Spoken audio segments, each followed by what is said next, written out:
Episode 359.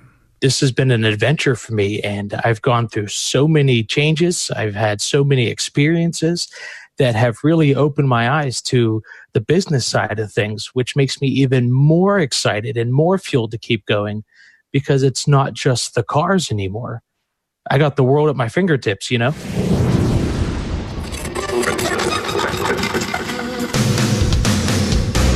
Welcome, aftermarketers, to Remarkable Results Radio. Listen to learn just one thing from today's episode on your journey to remarkable results.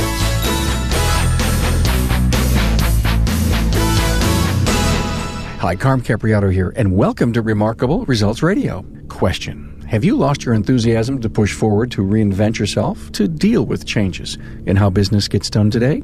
An antidote to the aftermarket blues is to browse the catalog of podcasts that are conversations worth hearing, a collection of inspiration for the forever student.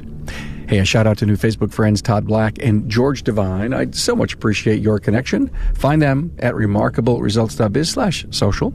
Hey, join me with thanking Federal Mogul Motor Parts and Garage Gurus for their support in making these long-form interviews free for you. Remember, for serious technical training and support, online, on-site, and on demand, Garage Gurus is everything you need to know. Spend some time and find out more at fmgaragegurus.com. Hey, are you listening to the new podcast, For the Record? It flows right inside your subscription, and it's on the website, too. Opinions from your aftermarket colleagues. Joining me in this episode is Mike Maleski, owner of PSK Performance in Pittsburgh, PA. Mike's story started at a Honda dealership. He knew his way around as a company boy, training all the time and worked countless hours. And for a while, he felt disposable and underappreciated. And that's when he decided, just 5 years ago, to open his own shop, PSK Performance. Armed with the expertise, knowledge, and determination to right what was wrong with his work at the dealership, he shows appreciation and love to his own employees every day. Mike and I addressed his first 5 years, the issue of the technician shortage, labor rates, and growth plans. Many can relate to Mike's startup and 5-year journey so far. Find Mike's bio and the key talking points at remarkableresults.biz/E359. Now listen to the story of how Mike Maleski went from dealership technician to shop owner. A steep learning curve, he says, that he takes on every day.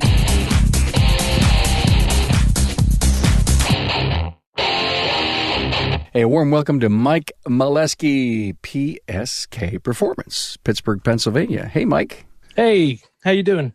I'm great, Mike. I'm just great. 5-year anniversary just went by us. Yeah, man, it's amazing. And you're just a young man, 12 years in the industry, 5 years as a business owner. Wish that you could take it all back? I would do this all over again, over and over again, every time. Same result. That's why you're here. I want to talk about your energy, your excitement, and, how quickly the 5 years passed. Getting into this field as a technician, everybody in the back of their mind has this dream of owning their own shop, but as they go through the daily motions, they realize, wow, this is stressful, or wow, I don't know if I could do something like this. It could be overwhelming. And that's kind of how I thought until the day came where I was like, I just had that entrepreneurial urge to get out and do my own thing and treat customers the way I thought they should be treated and service vehicles the way that I think they should be serviced.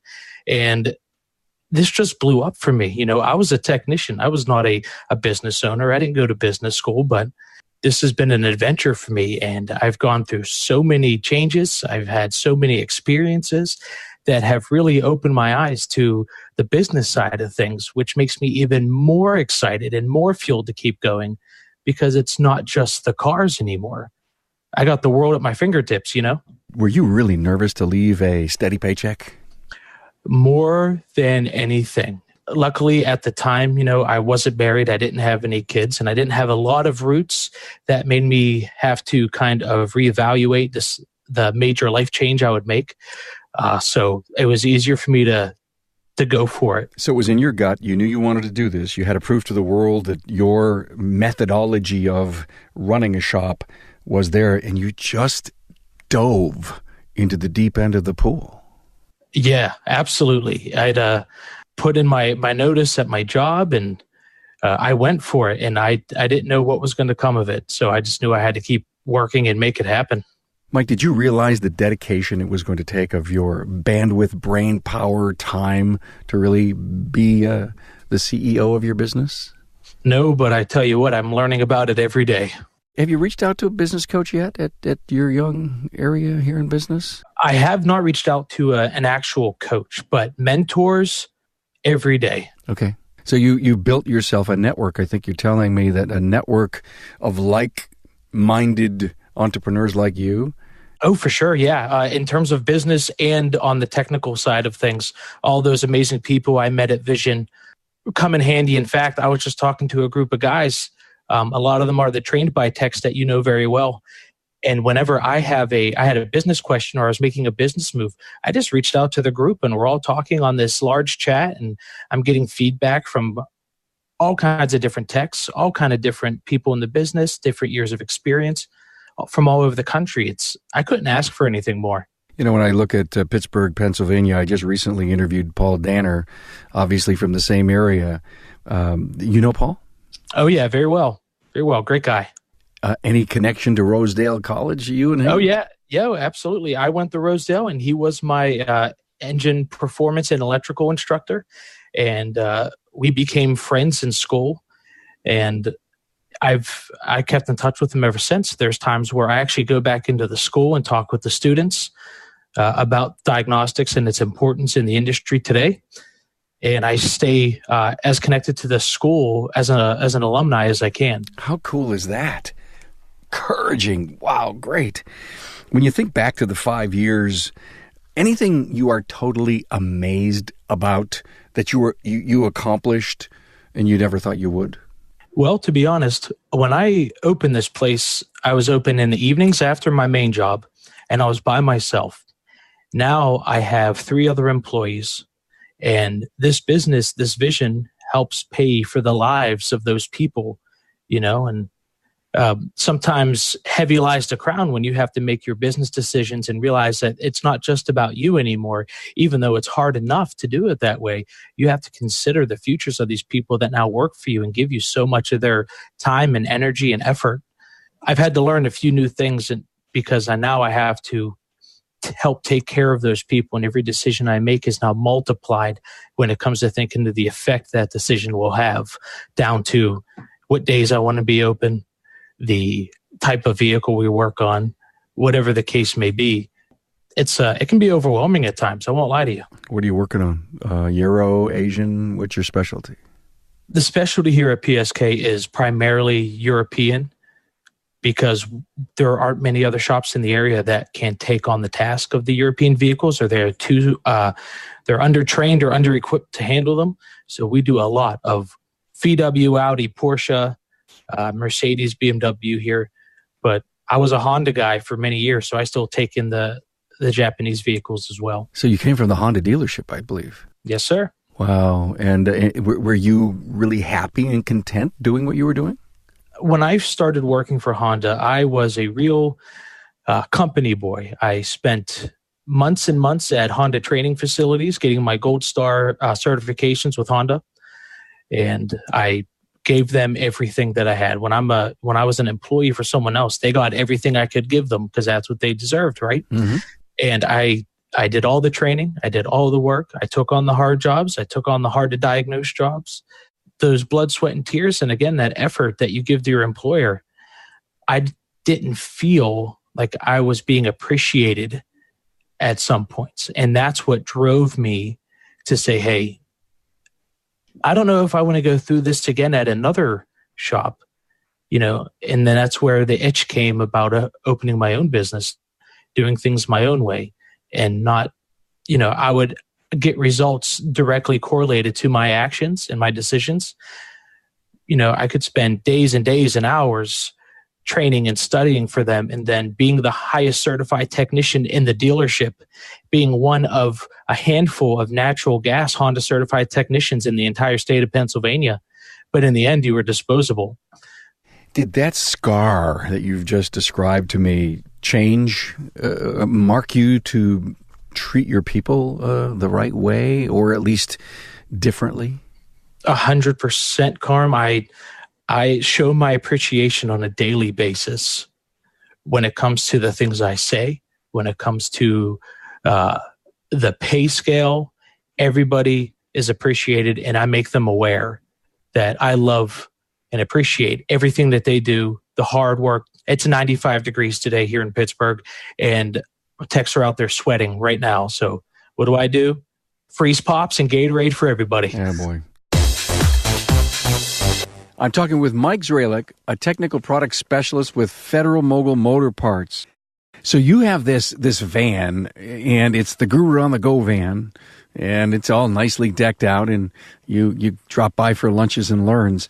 How do shops get a chance to get that van to come to their place?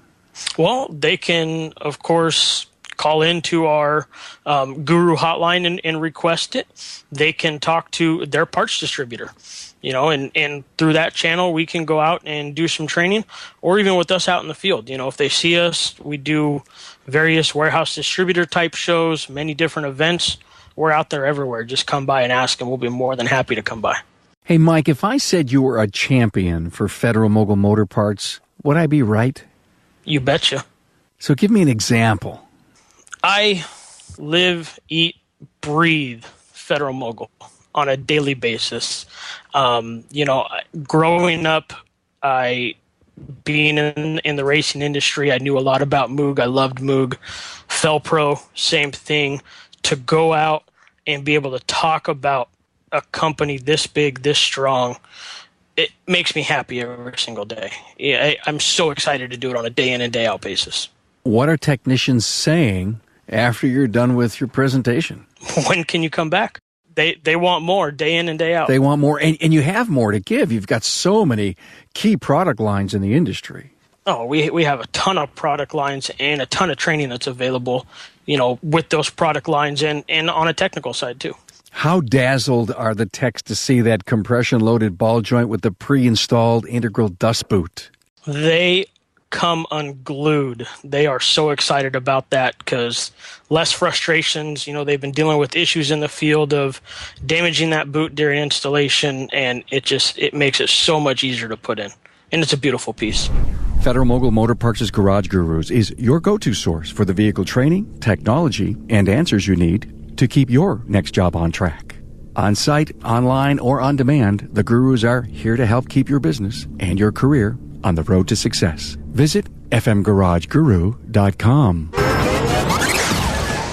Where are you learning the leadership piece of being a good CEO? A lot of it's coming from personal experience. Another good bit of it is listening to the guests on your podcasts. Okay.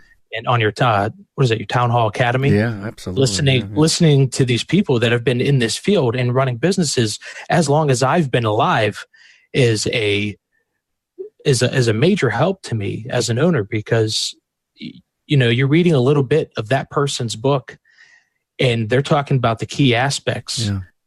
So you get to cheat a little bit. You hear all the pointers that they've gained from all the failures. So good to hear that. Do you think you're a mom and pop shop, or are you something bigger right now? That's kind of hard to say. I want to run like a mom and pop. I am personable with my customers like a mom and pop shop, but we don't have the dealer aspects. Everybody isn't just a number. Everyone has a name. But I would say I would like to be bigger than your average small shop on the corner, for sure. So you get a plan, a 5-10 year plan? You want to grow?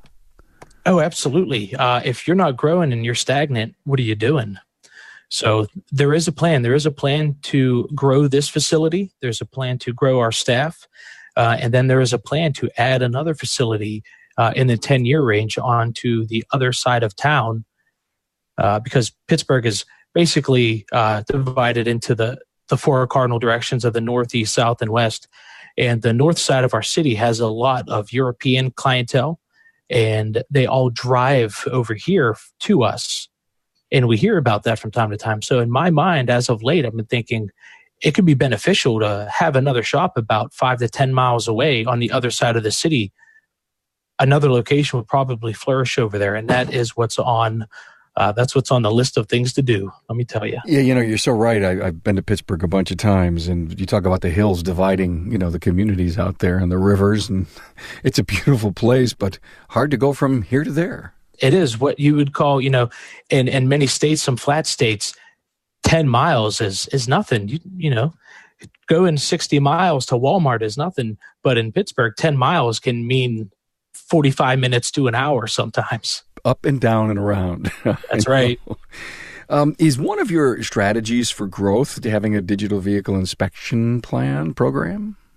That is actually on my Christmas list for this year, to be honest with you. Yeah, I've been monitoring some of the pages, something like the ASAW group, seeing what everyone's putting out there for digital inspections and companies everyone's liking, because as we typically had a low volume but high ticket kind of job happening here. We would have the big engine jobs, the big rebuilds, the vehicle refurbishing with rewiring systems, a lot of custom work, things like that. Low volume, high tickets, right? Well, now as the shop keeps getting more popular and more successful, I'm getting overwhelmed with the amount of cars that come in, or the ones that are here or dropped off in the morning. So I was actually just speaking with the office manager about that yesterday, digital inspections to help cover our butt. So you're really saying we took anything we could get our hands on as we started our life as a business, and now it's evolving. And now you're getting a following, you're building trust and relationships. These people are coming back, and now you have to actually put the business sense behind really taking care of our customers' cars. Yeah, that's where the learning, the business side is coming in for me. And though I'm a man that loves using his lab scope, I like getting in with my scan tool and figuring out a problem. That's the kind of tech I am. However, the business side's kicking in and I'm liking it. I'm realizing, hey, we need a better system to allow us to look over customers' vehicles, cover for, exterior, interior damages, but also to help us sell and do it in a way that is really user-friendly for the tech and the customer. They can just get an email with a list of all these things with pictures and videos included and ask for anything more. If you've done any research, and maybe you haven't, what's the biggest challenge in picking one of the systems that are out there? Any idea? Well, for me, it has been the customer feedback and user friendliness, and the companies to help the clients with anything from technical difficulties and updates to the systems, things like that. I've been looking at feedback from everyone, because there's probably a question every 2 days about, what digital inspection company do you have?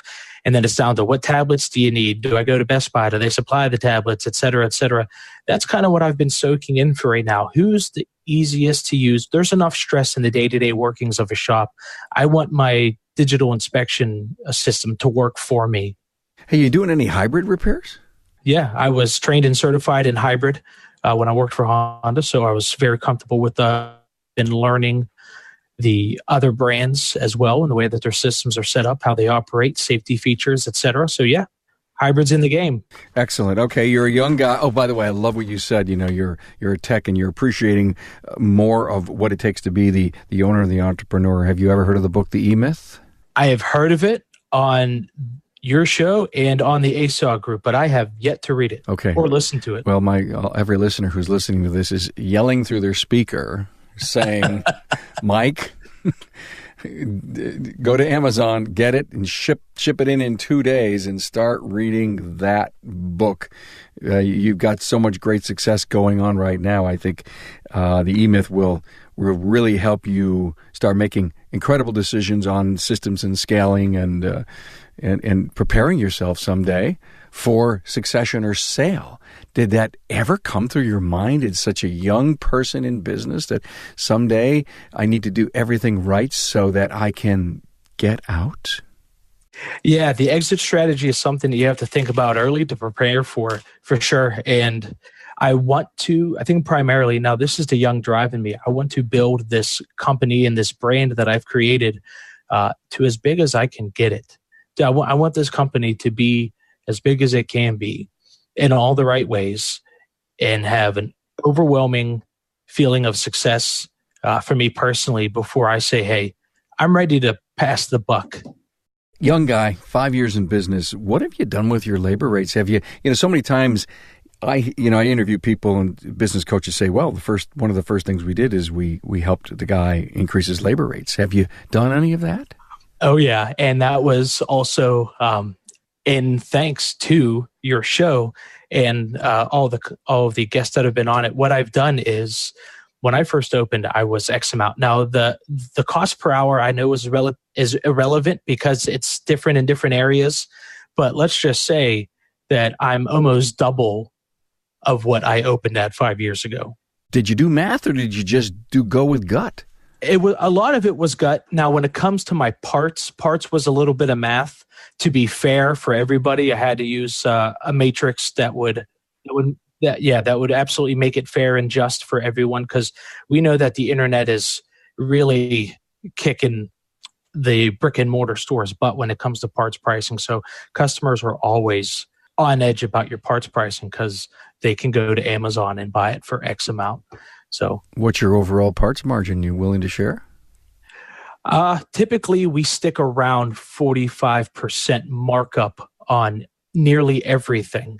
No matter what your matrix is, depending on the cost of the part, you're saying your average is 45? 45% on most of the service items that we use on a daily basis. I just heard a major sucking sound out there. Yeah. So you may get some phone calls. Oh, I'm sure.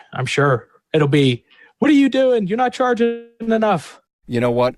You're in an evolutionary period. And I stopped to think about 5 years in business, no business coach, been successful, growing.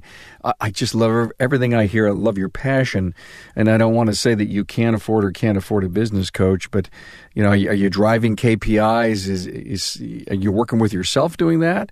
Because so many business coaches help you in all of those areas. Oh, no, I totally believe it. I just haven't gotten to that point yet personally. And like I said, every day's a learning experience for me, and especially every show I listen to, every other shop owner that I talk to gives me some sort of sound advice to help me apply that to my daily operations here. Now, the way I operate my shop is not perfect by any means, but it's obviously growing. Well, listen, I've done a lot of interviews with guys in their 10th year, and they're struggling to death, and it sure sounds like you got some really good magic going, and I love it. Technician shortage, you told me, hey, it's one of our biggest industry challenges. What are you doing about it? For the technician shortage, I have been working with Rosedale in the realm of talking to the techs about what is needed in today's technician. One of the things I do when I go talk in Paul Danner's classroom is tell them, hey, this stuff that he's teaching you, this is the future of a successful technician. Being the parts changer isn't going to make you money. Being able to fix that problem that nobody else can, that's where you come in. Because you fixed that one hard to fix car for someone, you now have that customer. I love it. And you're really, and I guess I should encourage everyone to get out and speak to the college. Are you on their advisory board, Mike? Yes, I am. Beautiful. Yes. Okay. Ever consider an intern or bringing on an apprentice? Now, I know the business has got to get there, but say next hire, what would you be looking to do? Well, we actually just had an apprentice here for a while. They were as green as they come. They were not in school. They were not even a DIY. It was a young lady that wanted to learn the automotive trade. So we took on a newbie, and I wanted to do this because if it's so hard to find a technician, I've been hiring another technician for 3 months, and I finally just baited one, and he starts the beginning of September. It has been hard to find technicians in our area. I wanted to grow one in-house. That's been going on for about 2.5 months. You just said an interesting word, baited one. So what kind of worm did you use? The bait that I use to bring in the technicians is to let them know that their work is going to be appreciated. Now, that's something that is personal to me because, like I said previously, I didn't feel like my previous employer appreciated me and all the hard work that I put in. And a lot of these techs, I let them know. Now, there might be other larger business owners that disagree with this, but I say, listen, we're a small shop. There's a few of us here, and everybody's work is directly correlated with the guy next to them. We all have to work together.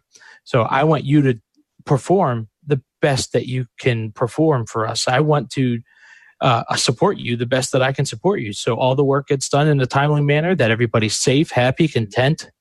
I want to make sure that our customers are treated properly. I love it. You're getting into the empathy side and, into the heart and soul of a person and what they really expect and want from the next place they go to. When you get ready to do more delegation as your business grows, Mike, what will be the next job you delegate? The next job that I'm going to give up is probably leaving the shop 100%. That's probably going to be the next thing. When I heard you say, God, I'm a techie, I'm in the bays.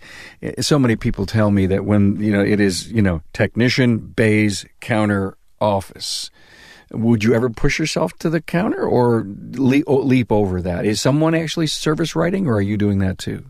I do a little bit of writing. There's an office personnel that takes care of that, but they are not as technical. And a lot of my customers are car guys that want their vehicle repaired, maintained, or modified, let's say. So I find myself standing up front as much as anywhere else these days. So I'm not going to say that I'm going to leap from the shop to the office and never be seen again. But the plan is to be out of the shop so I can help sell, I can help customer relations, I can help bring in more business. It's hard for me to answer the phone or return emails when I'm in the back replacing a starter and doing an alignment, Well, you are in a very typical growth pattern where there's probably not enough revenue to make that higher. And I can't imagine your own personal frustrations of where you'd love to see the business go, but it's one day at a time, right? Absolutely. Yeah. It's an adventure, to say the least. Every day I'm learning something and we're figuring out the next way to make something happen, but I wouldn't change it for anything. So great to do an interview with a young individual in the industry, not the 12 years you've been around, but 5 years in business, and hear your startup story, and also hear where you'd love to be someday, and the fact that you're learning every day. Any advice that you would give to a person getting has that energy and that juice to want to do this on their own? I would say make sure you listen to every bit of advice that comes in the door with a grain of salt, and then make it work for you. Great advice. Mike Maleski, PSK Performance, Pittsburgh, Pennsylvania. Thanks for being on the show. Hey, thank you, Carm. Hey, thank you, Mike Maleski. You are a resource and an inspiration to every underappreciated tech who are confused but remain hopeful to work for an outstanding shop owner who values people and talent. I'm looking forward to watching your business blossom. Find Mike's key talking points and website links at remarkableresults.biz/E359. Hey, and don't forget, we've created a special category for automotive tech students. It's a compilation of must-listen-to interviews that will help our students see the huge opportunity and challenges they'll embrace while building a solid career in the aftermarket. Hey, I'd love to hear your thoughts. Email carm@remarkableresults.biz, and we'll talk soon. Thanks for being on board to listen and learn from the premier automotive aftermarket podcast. Until next time.